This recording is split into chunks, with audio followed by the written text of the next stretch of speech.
Hey everybody, this is David with Bolivar Live. We're down here at Stingaree Restaurant, and today we've got Darrell Apffel, our county commissioner, and we're going to talk a little bit about his role in many of the things over here on Bolivar Peninsula. He does cover more than just Bolivar, but he gives Bolivar a lot of time when we need it. But first, this Bolivar Live is brought to you by the Big Store. When you're on Bolivar and you need anything, stop by the Big Store and you'll be greeted by a staff of smiling faces and a staff that's eager to help you find what you're looking for.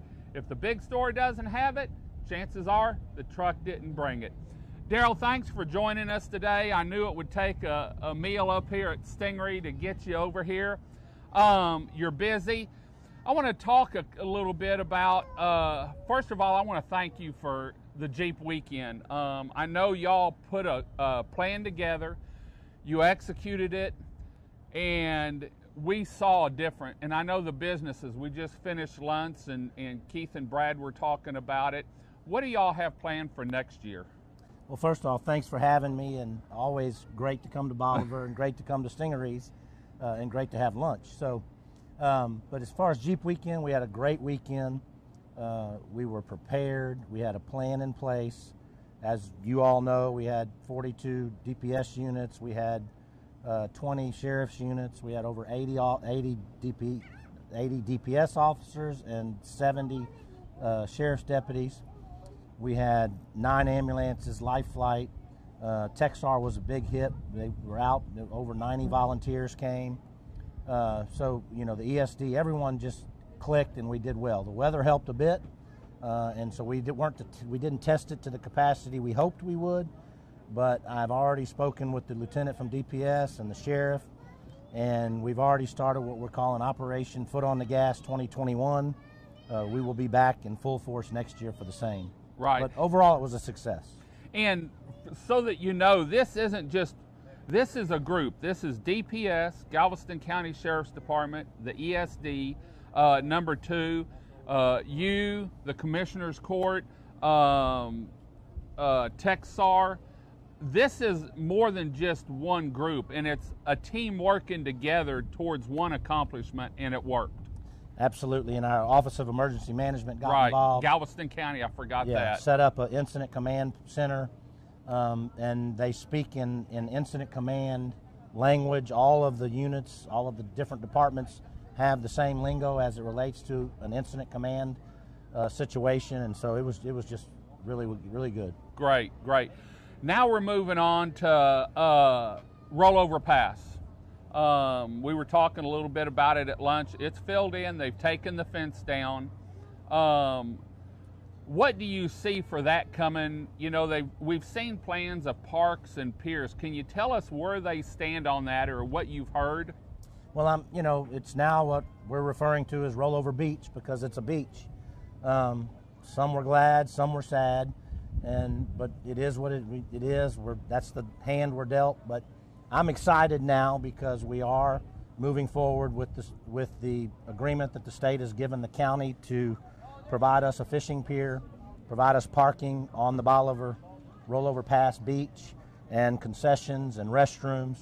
The application is already to the Corps, and they had to wait on that because a lot of people were I don't know what to say, naysaying, but they had to wait so that the beach was in place because everything has to be built from that, how it turned out. Correct. The Corps has to review the permit based on the current condition. And so they asked if we would pull back the Corps permit 2 years ago when they asked for the fill-in permit until the pass was completed.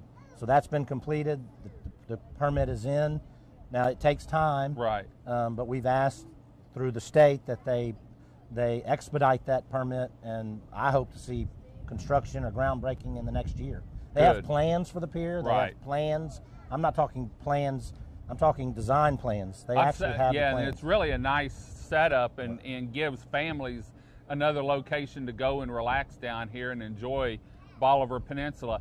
Now, hurricane season started June 1st. We're 4 days into it. We've already seen a couple one on the East Coast, and now we've got something in the Yucatan. Actually, it was in the Bay of Campeche, and it went onto the land, and it's supposed to come back.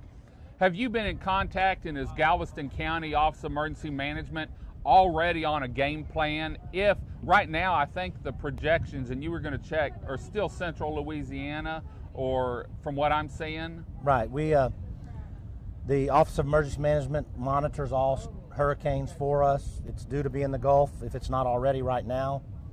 It's still on a central Louisiana course, but as he indicated to me, Scott DeFury with our offices, that we won't know until Friday night. But so just, you know, as our county judge says, be prepared, make a plan, stay informed, and we will keep you informed every 24 hours. Is it good, Galveston County, they can get updates? You can sign up for updates on the Galveston County Office of Emergency Management website, can't you? Absolutely. And that's, you can look up Galveston County Office of Emergency Management, and there's a place to sign up where you can have warnings and information text to you as it changed.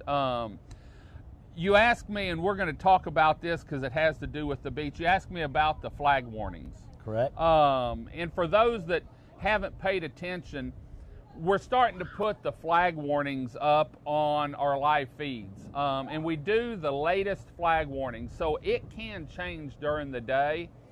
But we're doing this to educate visitors and homeowners down here so they know what the surf conditions are. These are taken off the Galveston beachpatrol.com website. You can actually get notifications sent to your texted to you daily, and they come in every day about 8 or 9 in the morning, and that's what I work off of. I also look on their website, and you can go to their website anytime, but it also gives you a breakdown on what each flag color covers, and we're going to cover that probably next week because we've had several emails and several questions on Facebook. But you can get the flag warning on our live feeds now every day, as you can see in the corner here. So Darrell, is there anything else we need to let people know about for hurricane season, or maybe things that you want to make them aware of? No, I mean, just again, you always have to be vigilant when it comes to the weather and hurricanes. You always have to be vigilant when you're on the beach and swimming, because you can have all the flag warning systems in the world, and we thank you for that. But you know, it has to be personal responsibility, and if you see that it's rough, or you see that the waters are moving, you need to stay no more than knee to waist deep. Right. Last thing I'll tell you is Highway 87. Right. You had asked about it over our lunch. 87 is finished. The state is planning a ribbon cutting.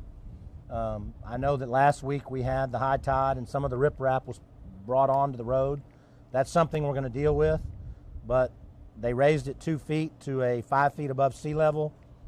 Is it enough? Probably not. It's what they had, it's what they planned, it's what they did. It will certainly help the evacuation route, that more people can get out longer when we are having those hurricanes coming and impending on the coast. So it's an improvement. It's a lovely highway, but again, you have to heed the warning signs and you have to go. I'm one of those that when it says voluntary, this boy's out of here. I can see stuff from Winnie or someplace. So, Darrell, thanks for coming down today. And if there's anything we can do for you at Bolivar Tourism, let us know. And thanks for everything you do for Bolivar Peninsula. Thank you. Thank you for having me. Until next time, this is David with Bolivar Live. Y'all have a great day, great week. Come see us. God bless, and bye-bye.